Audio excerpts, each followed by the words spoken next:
여러분 안녕하십니까? 사순절 39일째를 맞이했습니다. 오늘도 하나님의 말씀을 묵상하시면서 하루를 시작하시기를 바랍니다. 기도하겠습니다. 사랑이 많으신 하나님 아버지, 주님은 끝까지 제자들을 사랑하셨습니다. 그리고 온 인류를 사랑하시고 십자가를 감당하셨습니다. 우리들도 주님의 그 사랑의 마음을 품게 하여 주십시오. 그 사랑으로 오늘 만나는 모든 사람에게 사랑과 평화를 전하게 하여 주십시오. 예수님의 이름으로 기도합니다. 아멘. 네, 오늘 함께 묵상할 말씀은 사도행전 28장 16절에서 20절까지 말씀입니다. 사도행전 28장 16절에서 20절까지 말씀을 함께 읽겠습니다. 우리가 로마에 들어가니 바울에게는 자기를 지키는 한 군인과 함께 따로 있게 허락하더라.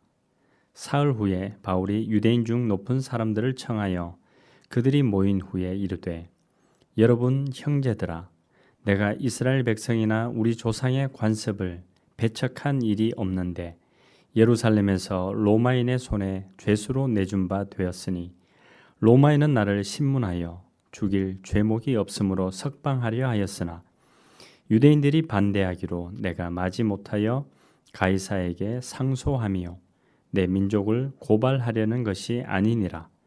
이러므로 너희를 보고 함께 이야기하려고 청하였으니 이스라엘의 소망으로 말미암아 내가 이 쇠사슬에 매인 바 되었노라. 아멘. 네, 오늘 함께 묵상할 내용의 제목은 이스라엘의 소망 때문에입니다. 여도의 죄라는 말이 있습니다. 위나라 왕에게 총애받는 미자하라는 소년이 복숭아를 먹는데 왕이 나타났습니다. 미자하는 먹던 복숭아를 왕에게 불쑥 내밀었지요. 신하들은 엄벌하라고 노발대발했습니다. 하지만 왕은 맛난 걸 혼자 먹지 않았다며 오히려 기뻐했습니다. 그런데 오랜 세월이 흐른 어느 날 미자하가 작은 실수를 저질렀습니다. 그러자 왕은 크게 노하여 소리쳤습니다. 이놈은 먹다 남은 복숭아를 내밀었던 그 무엄한 놈이 아닌가? 당장 끌어내어 엄벌하라. 여도의 죄란 이렇게 초지일관하지 못한 세태를 꼬집는 말입니다. 변하지 않는 것이 꼭 좋은 것만은 아니지만 그래도 참 마음을 끝까지 지킬 수 있다면 얼마나 좋을까요? 바울은 처음에는 사울이라고 불리다가 나중에는 바울이라고 불립니다. 그 이름처럼 그는 처음과 끝이 다른 사람일까요? 처음에는 철저한 바리새파 유대 민족주의자였다가 나중에는 이방인의 사도 세계주의자로 극적으로 변한 것일까요? 바울은 본래 바리새파 사람이었습니다. 바리새파 사람들은 율법을 철저하게 지켜야만 하나님의 구원이 이루어진다고 생각했던 사람들이죠. 그런데 그리스도인이라는 자들이 율법을 회방하며 나타났습니다. 그들의 스승은 안식일에도 병자를 고쳐주고 손을 씻지 않은 채 죄인들과 한상에서 식사를 나누었습니다. 채찍을 휘둘러 재물을 뒤엎고 성전을 허물라고 저주했던 사람입니다. 그뿐 아닙니다.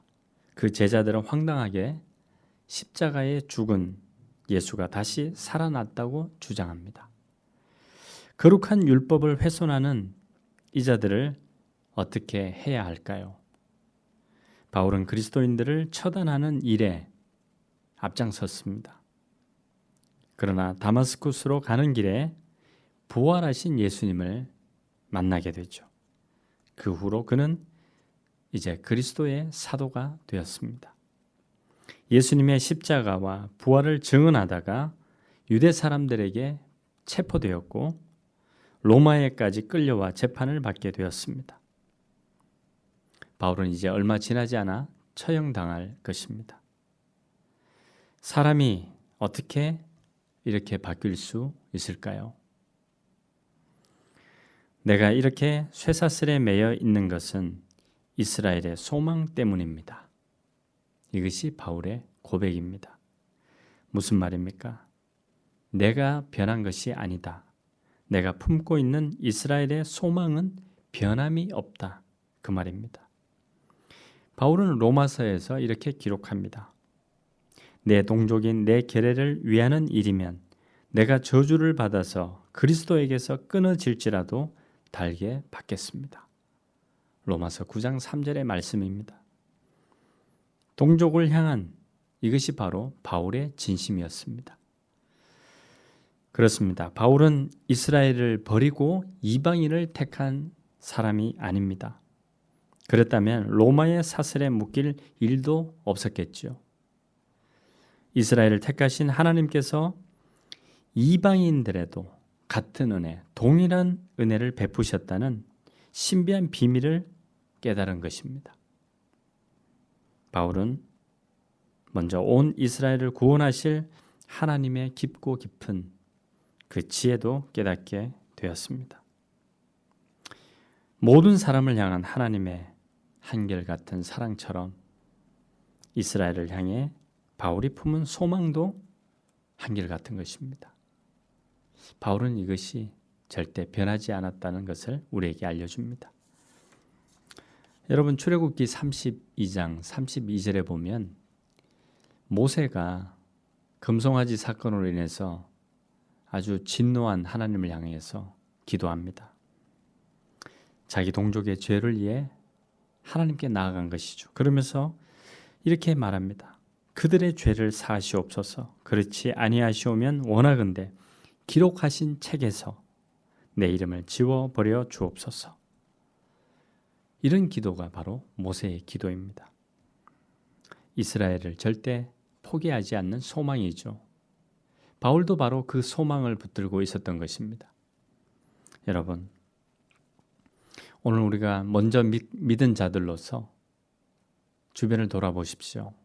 우리 가족 중에, 우리 친척 중에, 우리가 사랑하는 사람들 중에 아직 예수님을 주님으로 구원자로 믿지 않는 얼마나 많은 사람들이 있습니까? 그들을 향한 소망, 오늘 바울의 소망처럼 우리도 그들을 품고 기도해야 되겠죠. 언젠가는 하나님께로 돌아올 것을 믿으면서 우리가 인내하며 기도해야 될 것입니다. 그것이 바로 하나님의 사랑이고 하나님의 소망이고 오늘 바울의 소망입니다. 바울의 소망이 오늘 저와 여러분에게도 있는 줄 믿습니다. 함께 기도하며 그들이 하나님께로 돌아올 날을 기대하면서 우리가 나아가기를 원합니다. 함께 기도하겠습니다. 주님, 이스라엘을 부르신 주님의 사랑과 이방인에게 베푸신 은혜를 생각합니다. 주님의 한결같은 사랑에 감사와 찬송을 올려드립니다. 우리가 주님의 깊고 깊은 지혜를 깨달아 알게 하여 주십시오. 예수님의 이름으로 기도합니다. 아멘.